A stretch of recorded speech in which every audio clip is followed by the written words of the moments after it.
तो उधर भी हमारी बुद्धि की कुछ परसेंटेज लगी हुई है। बहुत ध्यान देना है। दो चीजों पर मैं आप सभी का ध्यान खिंचाना चाहता हूं। जिसको अच्छा योगी बनना है। ओम शांति। 2018 को बाबा ने कौन सा टाइटल दे दिया? याद है मैं इसको? किसकी समाप्ति? आगे तो बाबा ने खोला नहीं ना। संसार की समाप्ति तो अभी संभव नहीं है। क्यों? ठीक बोल रहे विंदेश्वरी, बोलो बोलो। राज्य स्थापित हो जाए, कर्मातीत स्थिति के समीप पहुंचने लगे, तब संसार की समाप्ति हो जाएगी। लेकिन भगवान ने बोल दिया तो कुछ तो है। तो किसकी समाप्ति, ये हमें सोचना है। जिनको इस वर्ष के बाद कुछ महान कार्य करने हों, उसकी चर्चा हम करते रहे हैं। यहाँ शांतिवन वाले सब जानते हैं। इस वर्ष के बाद जिसको महान कार्य करने हों, उन्हें बहुत चीजों की समाप्ति कर देनी चाहिए। कोई ऐसा संस्कार जो हमारी शक्तियों को नष्ट कर रहा है, हमारे संबंधों में जहर घोल रहा है, कोई ऐसा संस्कार जिससे मनुष्य स्वयं भी कष्ट पाता है, दूसरे भी, उसकी समाप्ति। और मुझे तो ऐसा लगा कि गीता ज्ञान की समाप्ति। और गीता ज्ञान की समाप्ति के क्या शब्द हैं? याद है किसी को? हाँ, जो अब के हैं नई पीढ़ी, उन्हें तो गीता वीता से कोई लेना देना नहीं है। उन्होंने नहीं सुना है कुछ। जब अर्जुन स्वीकार नहीं कर रहा है युद्ध के लिए और श्री कृष्ण से बार बार स्मृतियां दिला रहे हैं, तुम किसी को नहीं मार रहे हो, ये तो सब आत्माएं हैं। अंत में संपूर्ण गीता ज्ञान देते देते देते अर्जुन बोलता है, अब मुझे स्मृति आ गई है और मेरा मोह नष्ट हो गया है। अब मैं युद्ध के लिए तैयार हूं। युद्ध में स्मृतियों की तो बात ही नहीं होती, इसलिए वो युद्ध की बात नहीं है। वो तो बाबा ने हमें बता ही दिया। तो हम भी ऐसा करें कि इस वर्ष अपने को पूरी तरह स्मृति स्वरूप बना दें। पहली सबसे सिंपल स्मृति, मैं आत्मा हूं, मैं मरती नहीं, अजर अमर अविनाशी हूं। तो क्या चला जाएगा? किसकी समाप्ति हो जाएगी? मृत्यु का भय, जो बहुत बड़ी बात है। मृत्यु का भय बहुत सजाएं दिलाता है मनुष्य को। दूसरा, जो हमारे अपने हैं, सबके अपने हैं ना, बहुत सारे 10-20 तो हैं, वो भी आत्माएं हैं। उनका अपना अपना पार्ट है, कर्मों का खेल अपना अपना है। वे भी अजर अमर अविनाशी हैं, वे भी मरते नहीं, वे भी मरते नहीं। पक्की स्मृति हो जाए। देह छोड़ देना यात्रा का अंत नहीं, वो तो यात्रा के पड़ाव हैं। यात्रा तो चलती रहेगी, फिर चलेगी। 5000 साल चली, फिर चलेगी वैसे ही। तो समाप्ति हो जाएगी मोहों की, समाप्ति हो जाएगी संबंधों में दुखों की। ये करना होगा भाई बहनों को, सबको। बात केवल माताओं की नहीं है, सबकी है। मोह सबके पास है और इसकी जड़ें बहुत गहरी हैं। स्मृति ले आए हम, हमें स्मृति आ गई। हम 3 शब्द बाबा ने बोले उस मुरली में भी। तुम आधार हो, पूर्वज हो और सेल्वम बोलो पूज्य हो। तो जो स्वयं पूज्य हैं, पूज्य में क्या होना चाहिए? अब स्मृति आ गई, मैं पूज्य हूं, शिव बाबा परम पूज्य और उसके बच्चे पूज्य। कौन बनते हैं पूज्य? सुना है मुरलियों में सबने। पूज्य कौन बनते हैं? गायन किनका होता है? पूजन किनका होता है? जो पवित्र बनते हैं बहुत, वो पूज्य बन जाते हैं, और जो सेवाएं बहुत करते हैं उनका केवल गायन होता है। तो अगर हमें स्मृति रहेगी मैं पूज्य हूँ, परम पूज्य हूँ, तो है पवित्रता की समाप्ति। बहुत सुंदर स्थिति हो जाएगी। तो सभी अपने अपने पुरुषार्थ के लिए कुछ स्मृतियां निश्चित कर लें। एक स्मृति जिसकी हमें धुन लगानी पड़ेगी कुछ समय के बाद, अभी वो कम है। ये 5000 साल का खेल पूरा हुआ, और आगे बोलो। घर जाने से पहले कुछ और, भाई पानी भी रख देना शेखर। घर जाने से पहले कुछ और, कुछ कमा कर और पिछला सब जला कर, और जो मेरे हैं और मेरा है वो सब यहीं छोड़कर, या चलेंगे वो भी? आत्मा चलेगी, वो भी तो मेरे ही हैं। इसलिए स्मृति पक्की हो जाए। धनवाल इकट्ठा किया है, सब छोड़कर जिन्होंने सफल कर लिया उनको सफलता का वरदान मिल जाएगा। देखो, किसी बाप ने अपने बच्चे को विदेश में भेजा हो पैसा कमाने के लिए, और जब वो वापस उसके पास आए तो कंगाल बनकर आए। हरीश, कैसा लगेगा दोनों को? आने वाले को भी और बाप को भी। बताओ प्रताप भाई, आप गृहस्थ वाले हो। बच्चे को भेजा था कमाने, जब आया तो सब कुछ लुटा के आया है। आने वाले को भी कैसा लगेगा और बाप को भी कैसा? समझते हैं ना? आने वाले का भी सिर नीचा, इतना माल तो दिया ही था और कमाना था, ये तो खाली हो गए। इसलिए बाबा चाहता है जब तुम मेरे पास आओ तो सिर उठाकर, भंडारे भरपूर, झोलियां भरकर, झोली तो छोटा शब्द है, खजानों से भरपूर होकर सबको बांटते हुए फिर मेरे पास आओ तो मुझे भी आनंद, बच्चे कुछ करके आए हैं और तुम्हें भी आनंद। तो स्मृतियां ले लें।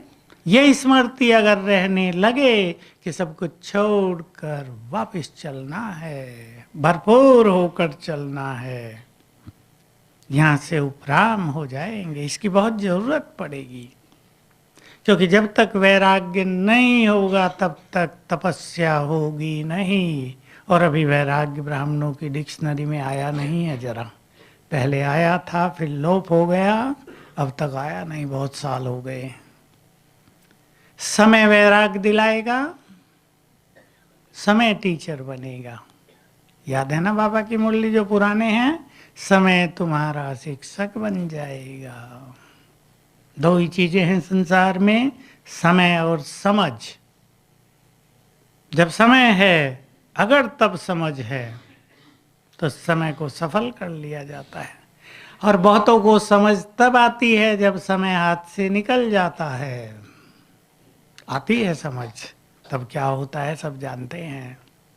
इसलिए अब सुंदर समय है और समझ भी है, तो हम सब वो कर लें जो हमें कर लेना चाहिए। जो जन्म जन्म की प्यास थी वो बुझा लेनी है अब। इसलिए जाना है भरपूर होकर। यहाँ से उपराम, जिसको बाबा कहते थे, मेहमानों को कहीं आसक्ति नहीं होती। कितना भी अच्छा भोजन खिलाया जा रहा हो, सोने के लिए कंबल बहुत अच्छा दे दिया गया हो 50,000 का, ये तो नहीं कहेंगे ना इस कंबल को लेते भी चलो, बांध लो इसको भी। कोई कोई कर भी देता होगा, पर हम तो मेहमान हैं ना वहाँ। हमारी खातिरी की है उन्होंने, बिस्तर सुंदर, कंबल सुंदर, भोजन बहुत टेस्टी ये सब दिया है, लेकिन अगर मेहमान 2-3 दिन के बाद ज़्यादा रहने लगे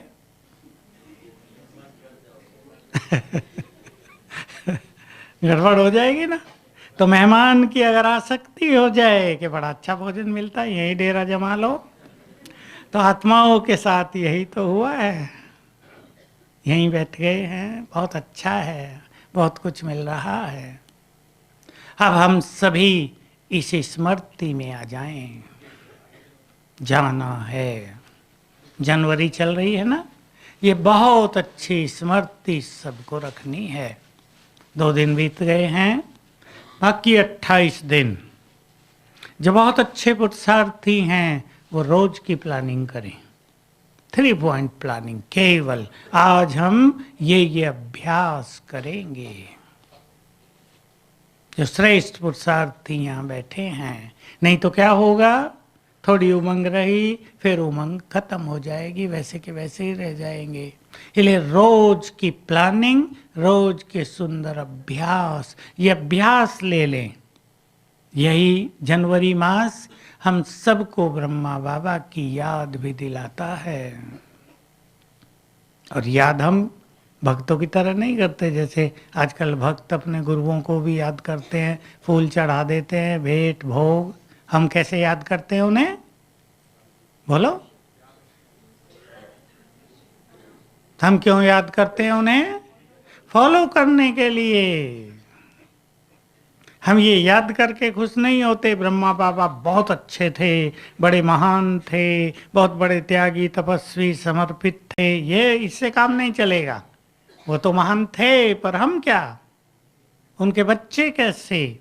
तो हम उन्हें याद करते हैं फॉलो करने के लिए। बाबा को फॉलो करने की भी कुछ बातें रख लें इस मास।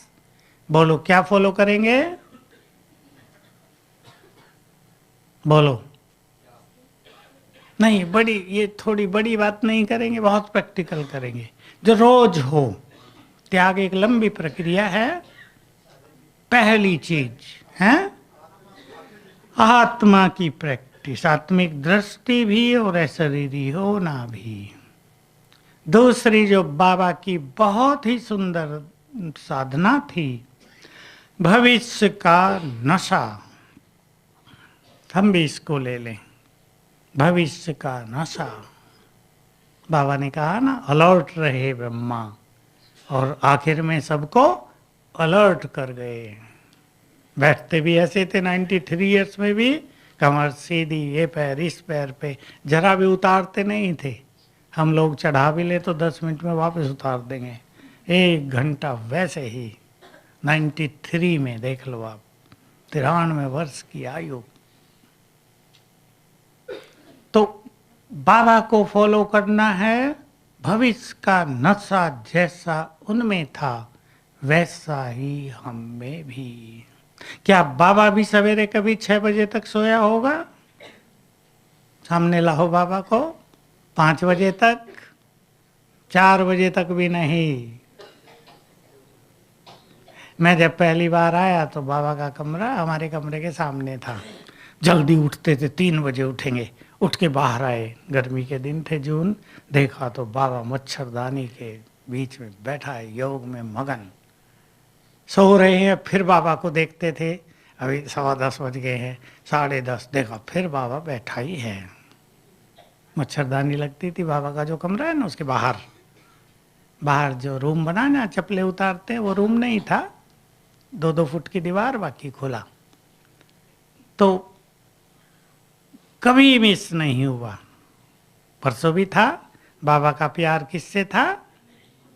मुरली से प्यार। और आखिरी दिन, आपको पता हो, बाबा ने आखिरी दिन, जब बाबा को थोड़ी शारीरिक तकलीफ भी थी, 45 लेटर्स लिखे थे। लेटर बाबा के लंबे नहीं होते थे, 2-2 पेज, मोटे मोटे अक्षर, बड़े बड़े, पर एक पत्र को लिखने में 5 मिनट तो लगेगा। 45 जिनके भी आए हुए थे, सबको उत्तर दिए थे। 18 जनवरी का ही दिन था जब बाबा ने, यज्ञ के इतिहास में पहली बार सवेरे बाबा नहीं आए थे, मुरली नहीं हुई थी। बाबा की तबीयत ढीली थी और मुझे वो बात याद रहती है बाबा की। बाबा को छाती में थोड़ा दर्द हो रहा था, तो जो भाई थे यहाँ पुराने थे 2-3, उन्होंने कहा बाबा डॉक्टर को बुला लें। एक ही डॉक्टर होता था आबू में, गवर्नमेंट हॉस्पिटल में। सिंधी थे, बहुत दिन तक रहे, प्यार था बाबा से बहुत उनका। तो देखो बाबा का अंतिम नशा, ये हमें फॉलो करना है बच्चे। बाबा तो शिव सुप्रीम सर्जन से बातें कर रहा है, डॉक्टर आकर क्या करेगा। बहुत नशा, ऊपर ही ऊपर थे। तो नशे को हमें फॉलो करना है, भविष्य का नशा और वर्तमान का भी नशा। और बाबा की बहुत बड़ी बात फॉलो करने की है, एक बल एक भरोसे, निश्चिंत जीवन।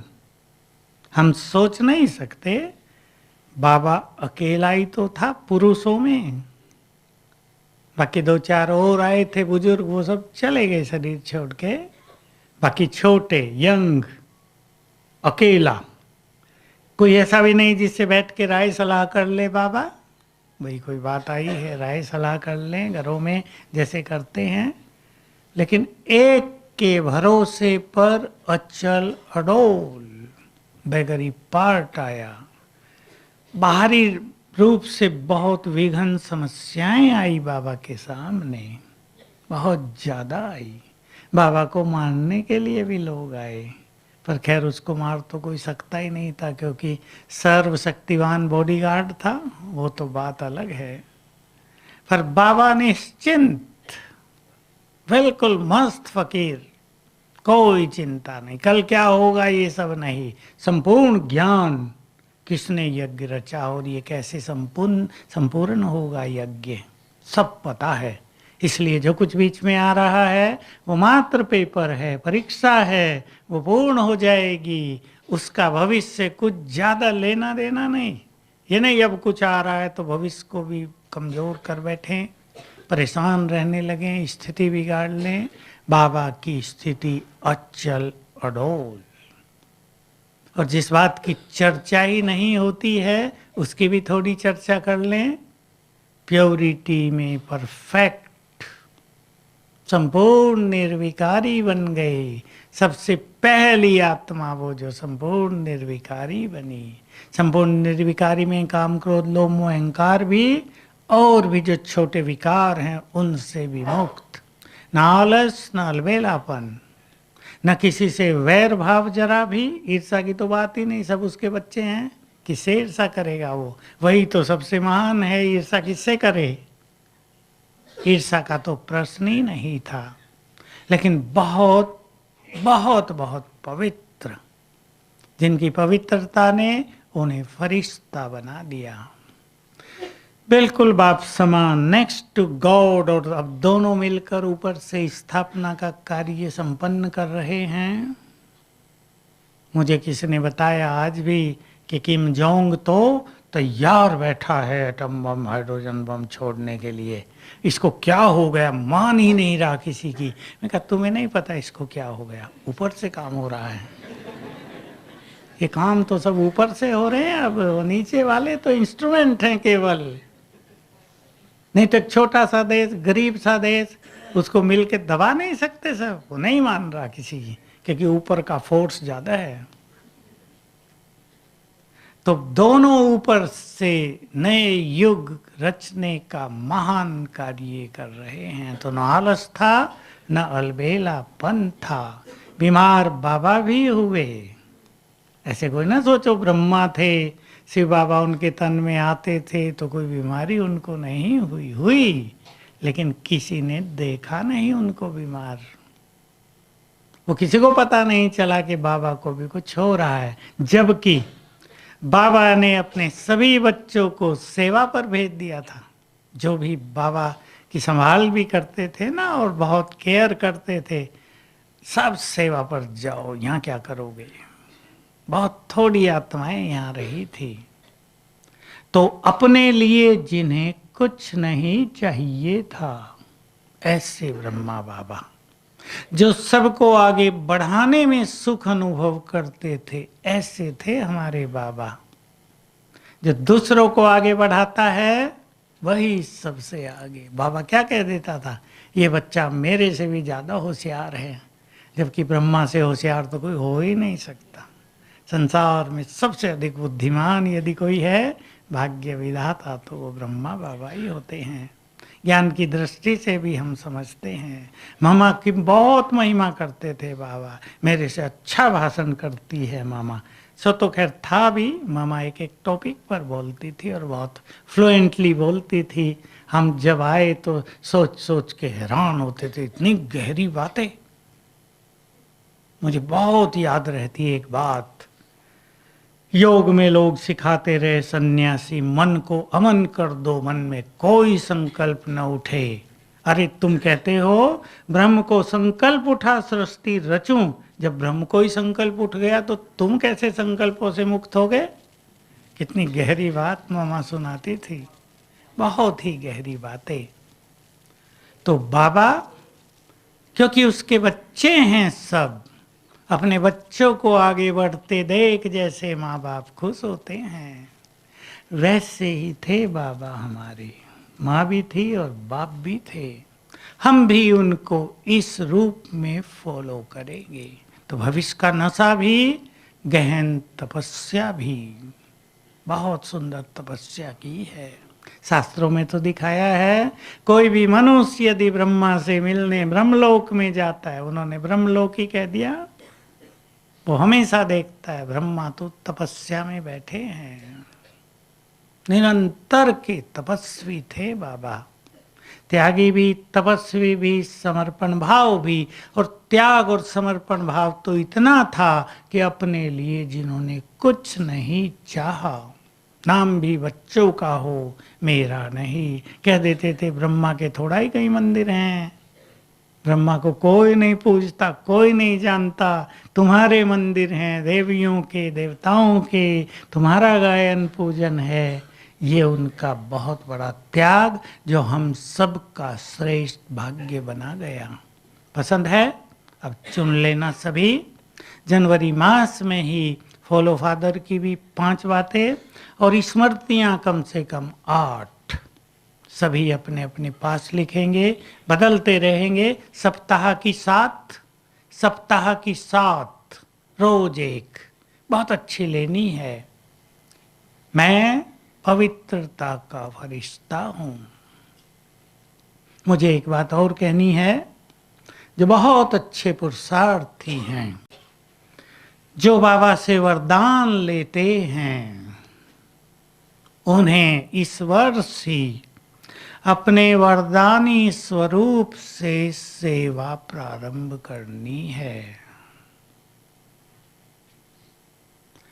2-3 वरदान ही ले लें बाबा से, रोज के मुरली के वरदान अलग, 2-3 वरदानों में स्पेशलिस्ट बन जाएं। तुम विघ्न विनाशक हो, तुम मास्टर दुख हरता हो, ऐसे वरदान। तुम सभी के कष्ट निवारक हो, सहारे दाता हो, कोई भी चुन लें। एक बात की मैं और चर्चा करता आया हूं आपके सामने, डॉक्टर्स जो यहाँ बैठे हैं वो तो इस पे बहुत ध्यान दें। ऐसा समय आ रहा है जब दवाइयाँ तो मिलेंगी नहीं, मेडिकल साइंस तो काम करेगी नहीं, डॉक्टर होंगे पर साधन नहीं होंगे। ऐसी स्थिति होगी, लोग हॉस्पिटल तक पहुंच भी नहीं पाएंगे। कर्फ्यू लग गया भयानक, कोई बाहर नहीं निकल सकता, जो रोड पर आएगा उसको गोली। अब बीमार है व्यक्ति बहुत ज़्यादा, अंदर परेशान हो रहा है, हार्ट की बीमारी हो रही है, क्या करेंगे? सोच ले, ये परिस्थिति तो आएंगी ना। कर्फ्यू में तो कॉमन बात है ये, जब बहुत लड़ाई झगड़ा हो जाता है, शूट एंड साइट ऑर्डर हो जाता है। तो हम अपने अंदर ऐसी निर्विकारी स्थिति लाएं। मैं कई बार कह चुका हूं, और ऐसी आत्माएं यदि शांति वन में से 8-10 भी निकल जाएं तो कमाल होने लगे। दृष्टि दें, लोग निरोग हो जाएं। संकल्प करेंगे, बस दृष्टि देंगे, दृष्टि से हीलिंग एनर्जी निकलेगी, pure energy. Pure energy healing energy है। हिंदी में जो पवित्र वाइब्रेशंस हैं, उसी में रोगों को ठीक करने की शक्ति है। तो कोई भी एक दो वरदान में आप मास्टरी कर लें और उसके द्वारा सेवा प्रारंभ करें। दूर भी कर सकते हैं। आपको समाचार मिलता है, अपनों से करेंगे शुरू, मेरा फलाना व्यक्ति बहुत विघ्नों में आ गया है, विघ्न हट नहीं रहे। यहीं से उसको 10 मिनट योग के वाइब्रेशंस दें और मैं विघ्न विनाशक हूँ, इस वरदान को स्मृति में लाकर यहीं से दृष्टि दे दें और अनुभव करेंगे, विघ्न नष्ट होंगे। महेश, काम करना है ये। बाबा ने तो कह दिया सीधा, माताएं और कन्याएं आगे चली जाती हैं। कौन कौन जाएंगी आगे? हाँ देखो, सब हाथ उठा रहे हैं। कुछ ने नहीं उठाया, सोचते हैं घरों के बंधन बहुत हैं।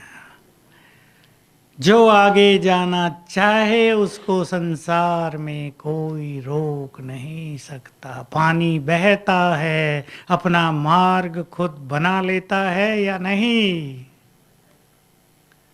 जिसको कुछ महान करना है उसको कोई रोक नहीं सकता। मुझे याद रहती है एक बात जो बचपन में सुनी थी। महात्मा गांधी ने भी उन लोगों का आह्वान किया था जो ब्रह्मचर्य पालन करें देश को स्वतंत्र कराने के लिए। कुछ लोग आते थे, हम करना चाहते हैं, मेरी पत्नी नहीं मानती है, मैं क्या करूं? कहा तुम नहीं कुछ कर सकते, वापस जाओ। जो पत्नी से स्वतंत्र नहीं वो देश को क्या स्वतंत्र कराएगा, वापस जाओ। तो जिसको कुछ करना है उसको कोई नहीं बांध सकता। याद है ना ब्रह्मा बाबा की एक बात मैं सुनाया करता हूँ। कोई कन्या आई, बाबा बहुत बंधन है, सुनाई अपनी गाथा। बाबा ने उसको दृष्टि दी, अच्छी तरह उसकी बात सुनी और फिर कहा तुम बकरी हो क्या जो गले में रस्सी डाल के बांध दिया गया है? शेरनी हो। बस अगले दिन आ गई तोड़ के सब रस्सियां। ब्रह्मा के बोल थे ना। तो जिसको कुछ करना है उसको कोई नहीं रोक सकता है। रुकता है मनुष्य अपनी खुद की कमजोरी से। संस्कार मिलन पर थोड़ी दृष्टि डाल लें और बहुत प्रैक्टिकल घरों में, परिवारों में, संगठनों में यदि कहीं भी टकराव होता है तो कारण क्या है? बोलो, जिनके घरों में टकराव है बताओ क्या कारण है? मैंपन, मनमुटाव, और बोलो, सबको अनुभव है इसका। ईगो, अपेक्षाएं। कौन सा संस्कार वो बताओ हैं? कौन से? पुराने कहने से काम नहीं चलेगा। प्यार की कमी, सम्मान की कमी, जिस पर हमें ज्यादा दृष्टि रखनी है। आजकल परिवारों में बहुत कमी हो गई है सम्मान की, एक दूसरे के प्रति सम्मान।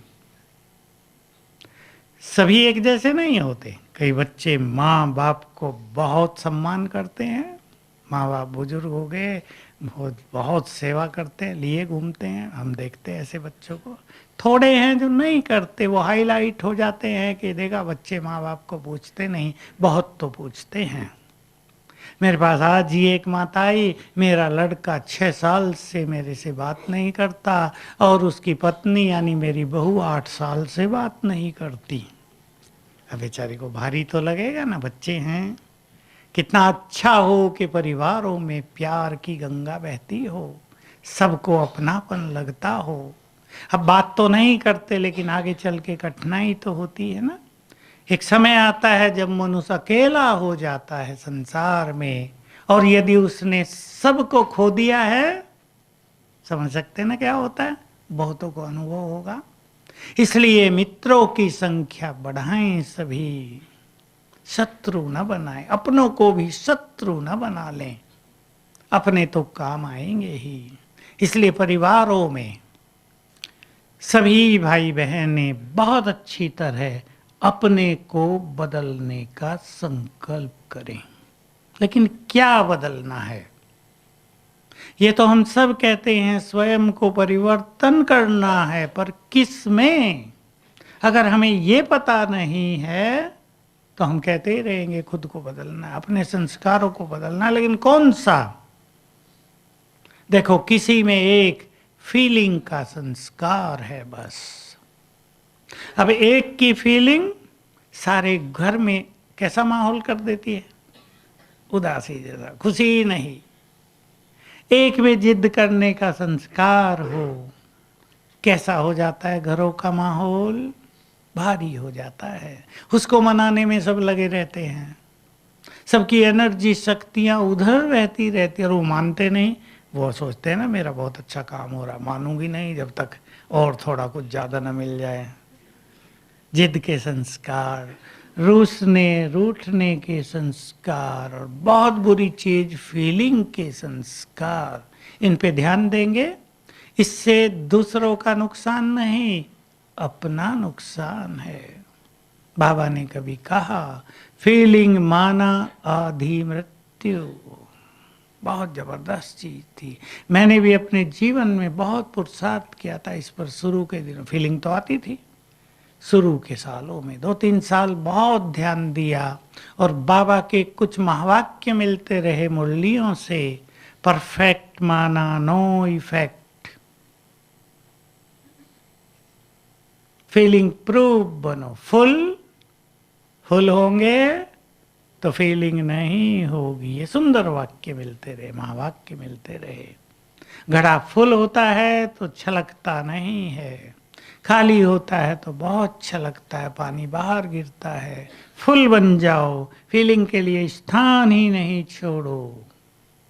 संस्कारों को चेक करें, अंदर ही अंदर परेशान होने का संस्कार तो नहीं है, चिंता करने का संस्कार तो नहीं है, मूड ऑफ करने का संस्कार तो नहीं है। कुमार ध्यान देंगे सभी, मूड ऑफ तो नहीं कर लेते छोटी छोटी बातों में।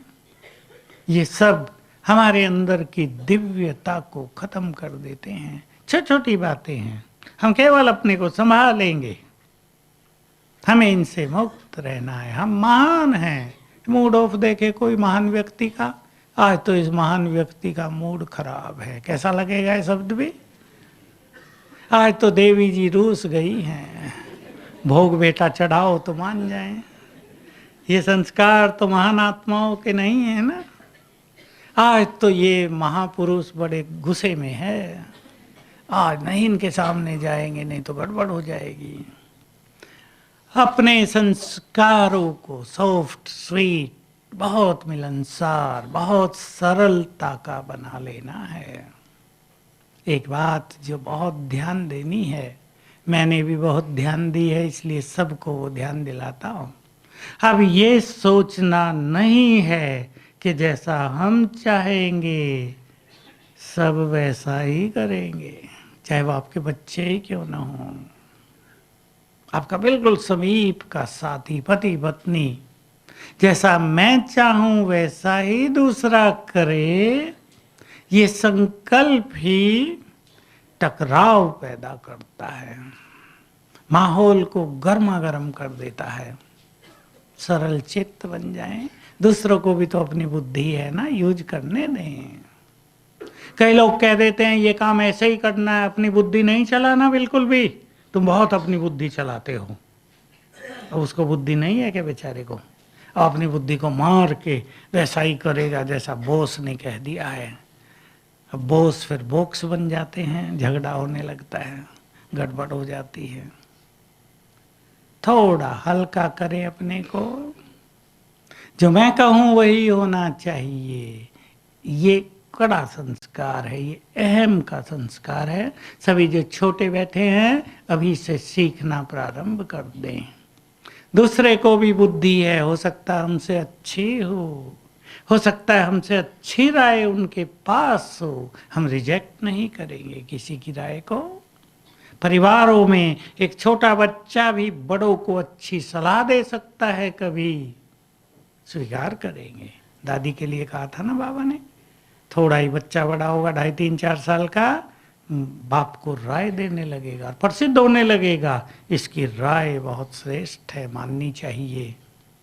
तो घरों में ऐसे बच्चे भी हो सकते हैं जो हमसे अधिक बुद्धिमान हों, पूर्व जन्म से बुद्धि का वरदान लेकर आए हों। हम न किसी की राय को रिजेक्ट करेंगे, न अहम बस ये कहेंगे कि तुम चुप रहो, बस तुम्हें राय देने का कोई अधिकार नहीं, तुम नहीं बोल सकते, तुम छोटे हो अभी। ठीक है ना ये बात? घरों की बात कर रहा हूं, संगठनों की। तो हम अपने संस्कारों को मोल्ड करें। मोल्डिंग संस्कार, मोल्ड लोहा भी होता है तब तो कुछ बनता है। हर चीज को मोल्ड होना पड़ता है। सोने को भी मोल्ड ही तो किया जाएगा गर्म करके, तभी तो जेवर बनेगा। मोल्ड ही ना किया जाए, वैसे का वैसा ही रह जाए। देखो सोने का के लिए गलाने का टेम्परेचर बहुत ज़्यादा होता है, फिर भी तो गलाया जाता है ना, उसके जेवर बनते हैं। हम भी अपने को इतना सॉफ्ट कर दें कि सहज भाव से मोल्ड हो जाएं। टहनियाँ देखो वृक्षों की, लचीली हैं, फ्लेक्सिबल हैं, तेज हवा चल रही है तो डांस करती रहेंगी ना, सारा पेड़ झूलता रहेगा, गिरेगा नहीं। और कड़क है पेड़, पहले झोंके में नीचे। हम भी फ्लेक्सिबल बने, सरल चित्त, अपने को मोल्ड करने वाले। और ये कब हो सकता है? इसके लिए एक बहुत गुह्य और सुंदर बात सभी को ध्यान रखनी है, जो बाबा रोज कहते हैं, परसों भी कही, सफल करो सफलता पाओ। याद है परसों का महावाक्य? जो युवक कहते हैं नौकरी नहीं मिल रही, कंपटीशन बहुत दे दिए, सफल नहीं हो रहे हैं, बिजनेस में सफल नहीं, घरों में सफल नहीं, मैरिजेज सफल नहीं। कारण बता दिया बाबा ने, क्योंकि संगम युग पे खजाने सफल नहीं किए। सभी नोट कर लें, अपने सामने रखा करें, अब की सफलता जन्म जन्म की सफलता होगी। कितने गुह्य राज बताए हैं भगवान ने। मेरे पास बहुत आते हैं ना, योग भी कर लिया, बहुत मेहनत कर ली, यहां सफलता नहीं मिलती। कारण बाबा ने स्पष्ट कर दिया, अब की सफलता जन्म जन्म की सफलता होगी। इसलिए मोल्ड वही हो सकते हैं, अंतर्मुखी वही हो सकते हैं, बातों के विस्तार को वही सार में ला सकते हैं जिनको अपने समय और संकल्प की वैल्यू हो। नहीं तो कई लोग एक ही बात को घंटों चला देते हैं, कई सारा दिन और कई लंबा समय। संकल्प, समय, श्वास नष्ट होते रहते हैं। अब श्वासों को नष्ट कर रहे हैं और चाहते हैं अच्छी हेल्थ। जोड़ा ना बाबा ने श्वास से हेल्थ, तो कैसे मिलेगी? समय को नष्ट कर रहे हैं और सोचते हैं समय पर सफलता मिले, नहीं मिलेगी। जो समय बहुत नष्ट करते हैं, समय समय पर उन्हें धोखा देता है। तुमने ही फ्रेंडशिप नहीं निभाई तो मैं क्यों निभाऊं? संकल्प बहुत बड़ी चीज है, हमारी सफलताओं का आधार है। हम सभी सफल करेंगे। चलो अभी पूरी जनवरी का सुंदर प्लानिंग करेंगे, सभी खुद करना है। मैंने भी शुरू किया है, कल भी किया, आज भी किया, उससे बहुत अच्छा रहता। Simple plan. आज सारा दिन ये 2-3 बातों का अभ्यास करेंगे तो सुंदर समय हमारे सामने आ रहा है। बहुत अच्छा फायदा उठाएं। मैं आप सभी को पहले ही याद दिला चुका था, जनवरी को बाबा का वरदान होता है। और 18 जनवरी को विशेष अभी से प्लानिंग कर लें। 18 जनवरी को ये वरदान ले लेना है बाबा से, अभी से शुरू कर दें तैयारी। वरदानों को समाने की शक्ति उसी बुद्धि में होती है जो लंबा समय ईश्वरीय नशे में रहते हैं।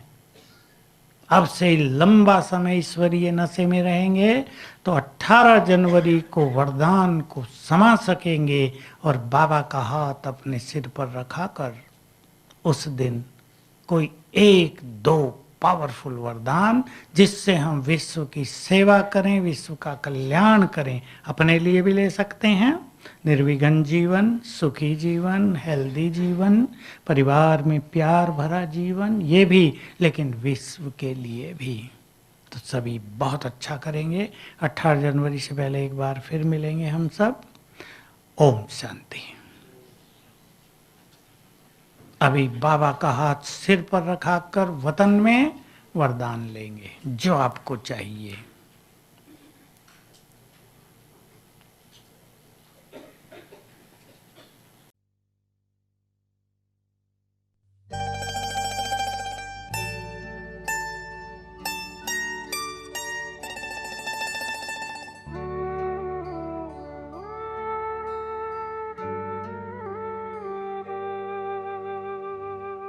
दिल का अब संकल्प यही है,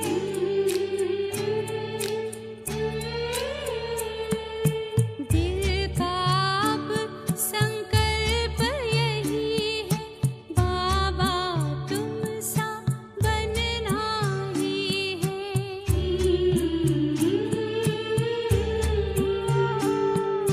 साथ लिया है, हाथ लिया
सबके माला एक बनानी है।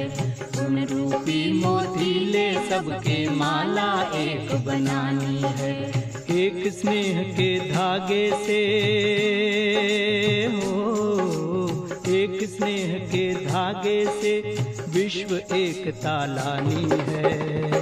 एक तालानी है। गुण रूपी मोती ले सबके माला एक बनानी है। गुण रूपी मोती ले सबके माला एक बनानी है।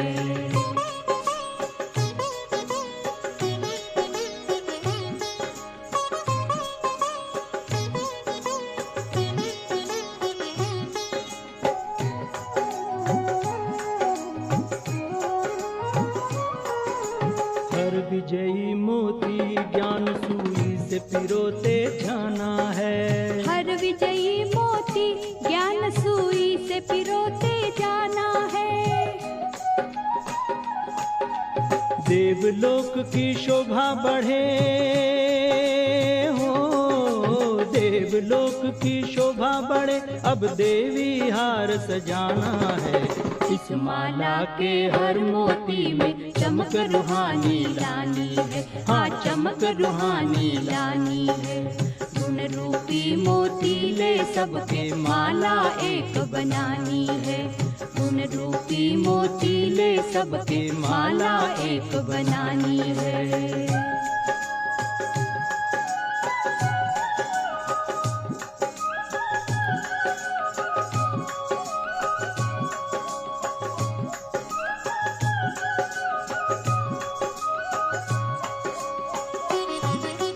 आज स्वयं शिव चुनने आए इस धरती के फूल। आज स्वयं शिव चुनने आए इस धरती के फूल। कई जन्मों के पापों की हो, कई जन्मों के पापों की जिन पे जमी थी धूल। फूलों में खुशबू भरकर सुगंध अनोखी फैलानी है। सुगंध अनोखी फैलानी है। गुण रूपी मोती ले सबके माला एक बनानी है। गुण रूपी मोती ले सबके माला एक बनानी है।